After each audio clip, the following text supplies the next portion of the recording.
I'm Jolene Wynn, and this is the Porn Addict's Wife podcast, episode number 203, Emotional Safety.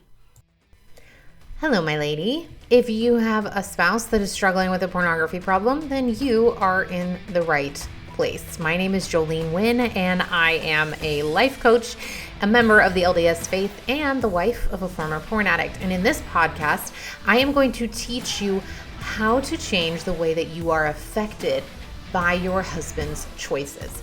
We can't change him, but what we can do is change the way that you respond when he makes the decisions that he does. I'm going to teach you how to manage your brain, how to process all of the emotions that seem so overwhelming to you so that you can finally live a life where you aren't living in fear of triggers and relapses. And by learning how to manage your mind and process your emotions, you are no longer going to be running on an emotional roller coaster, but you are going to start feeling so much more in control of your life, no matter what your husband is doing. And I'm going to teach you all of that on this podcast. I can't wait to get started with you, and I'm so glad that you are here. I promise you, you're in the right place. Hello, my ladies. Happy Monday. This is actually coming to you. I'm recording this early because we are leaving to go to the eclipse. My brother lives in Texas, and so we are driving from North Carolina to Texas this weekend, and we are going to be in Dallas for a week. And so I'm just recording this a couple of days before we go so that this can get all scheduled and ready to drop.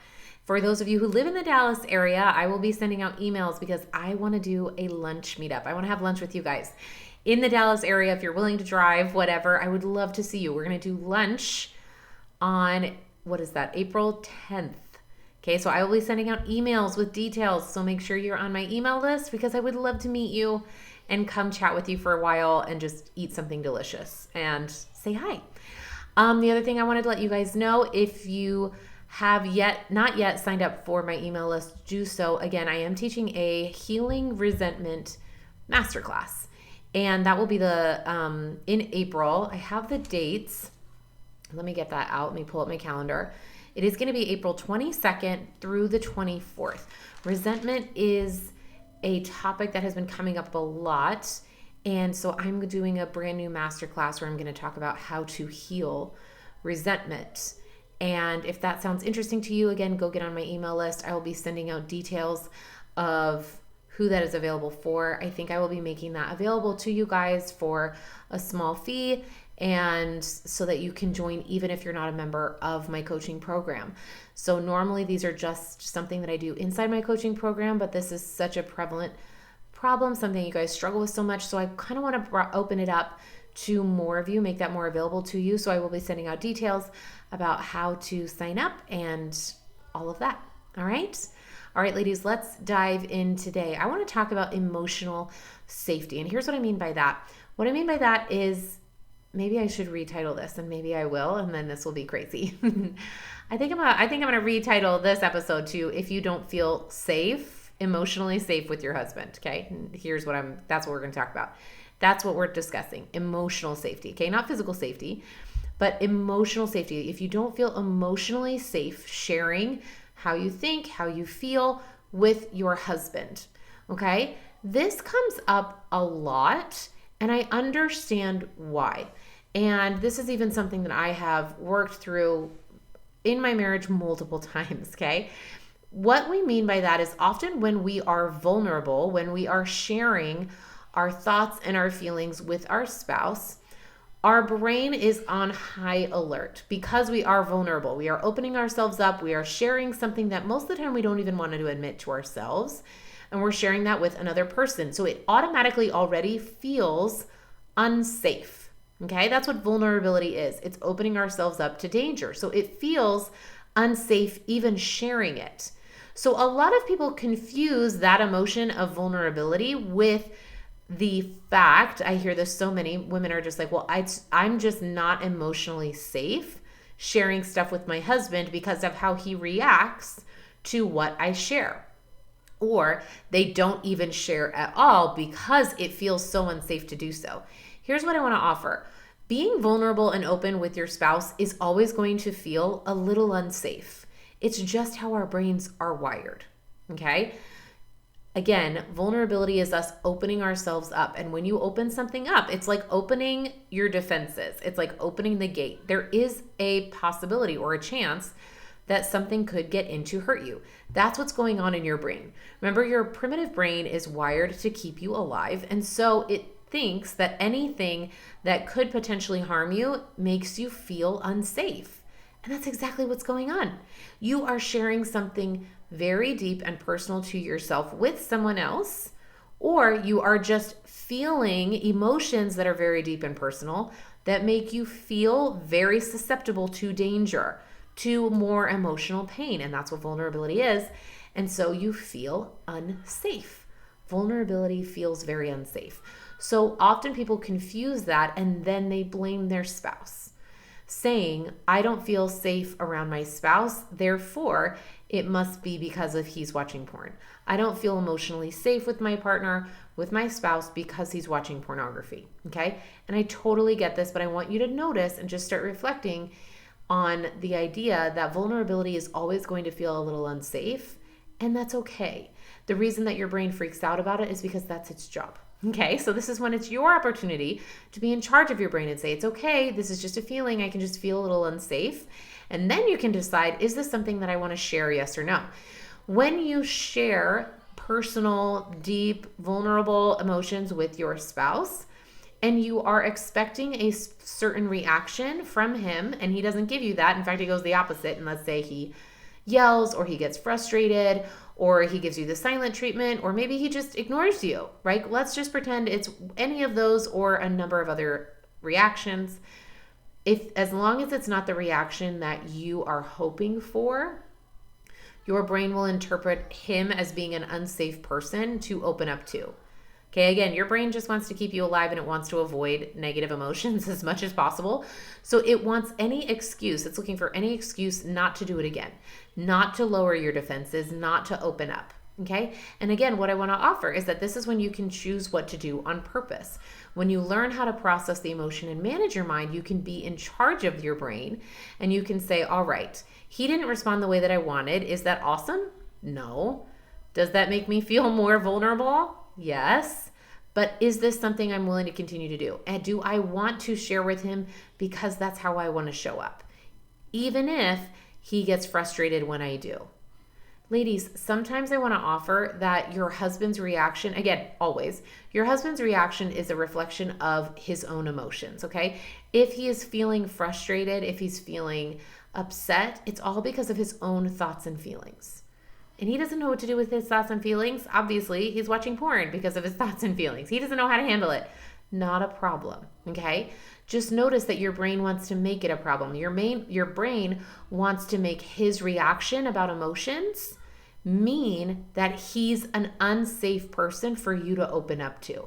The reason that your brain wants to do that, again, is so that you stay closed off, so that you don't have to be vulnerable, so that you don't have to open up to him. And that's fine, except that it's very isolating, and that's when you pull away from your spouse and you're disconnected and you don't have a good relationship.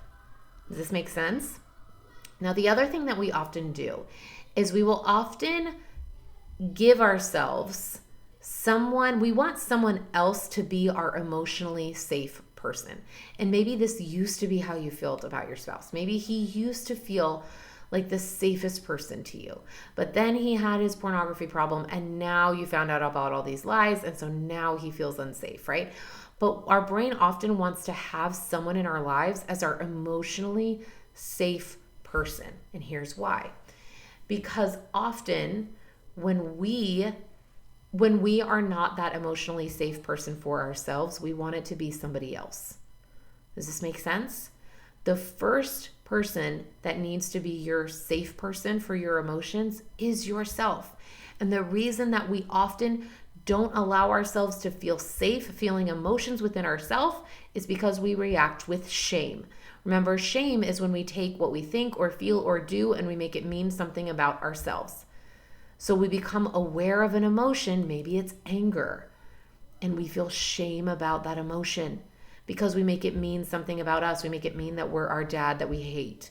We make it mean that we're a terrible person for feeling angry, right? We judge the emotion and then we judge ourselves for feeling the emotion and we make it mean something about ourselves, which is shame. It brings up shame. So rather than being an emotionally safe person for ourselves, we want somebody else to do it because it's too hard to do it for ourselves. And I want to offer that if you want someone to be your emotionally safe person, it has to start with yourself. You have to do it for yourself first.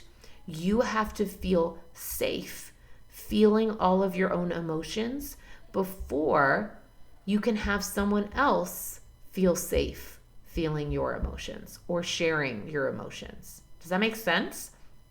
Like, if I am feeling a lot of insecurity and I want my husband to be the safe person that I bring this up to. This is a real life example. Okay. This is from like last night. Okay. I was feeling very insecure and I was just processing that and I was talking to my husband about it, but my insecurity that I was bringing up came up or was triggered, right? As you all say, was triggered by interacting with women that my husband has been attracted to. I've interacted with them recently. And that's what, just some old thoughts, some old feelings were coming up. I was sharing that with him. So guess what? This is him coming to face with the consequences of his own behavior. Guess how he feels about that? He feels very guilty. And sometimes he has a hard time feeling guilt. And I get it. So instead it comes out as frustration. So here I am, I'm feeling very insecure. I share this with him, and then he reacts in a different way. He feels frustrated.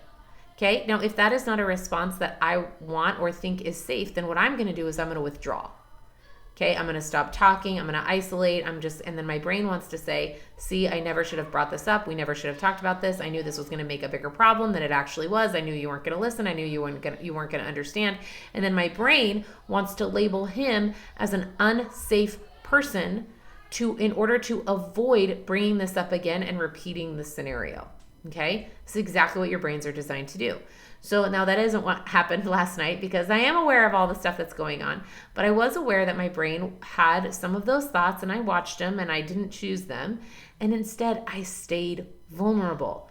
And it was a very conscious decision because it did feel unsafe. And my natural inclination was to withdraw and to stop talking and to go upstairs. But instead I kept talking. Instead, I kept processing the feeling of insecurity, and I gave myself permission to be the safe person that I needed in order to experience my own emotion. Does this make sense? And I just let my husband have whatever reaction he was going to have and feel whatever emotion he was going to have. When you ladies are uncomfortable with emotion, you are always going to be uncomfortable with other people's emotion. You have to get comfortable with your own emotion first.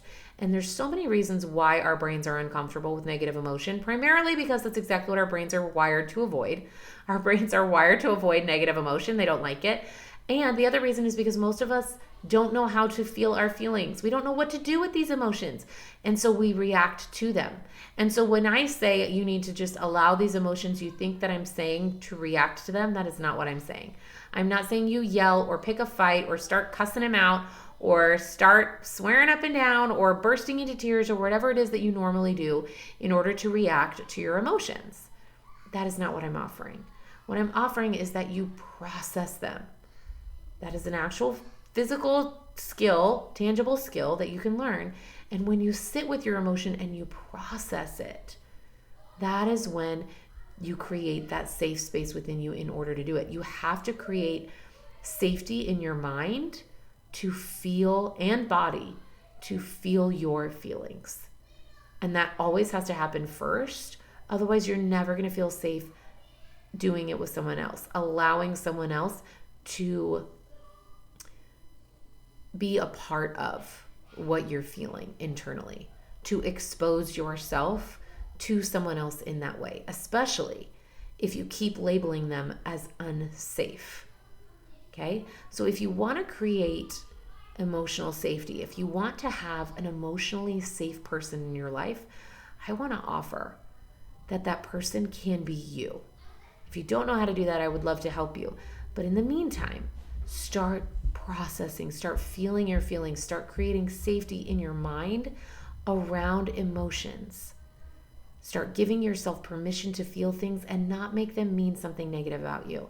There is no emotion that you could ever feel that means something terrible about you. Anger doesn't mean that you're a bad person. Feeling jealous doesn't mean you're a bad person. Feeling distrust doesn't mean you're a bad person.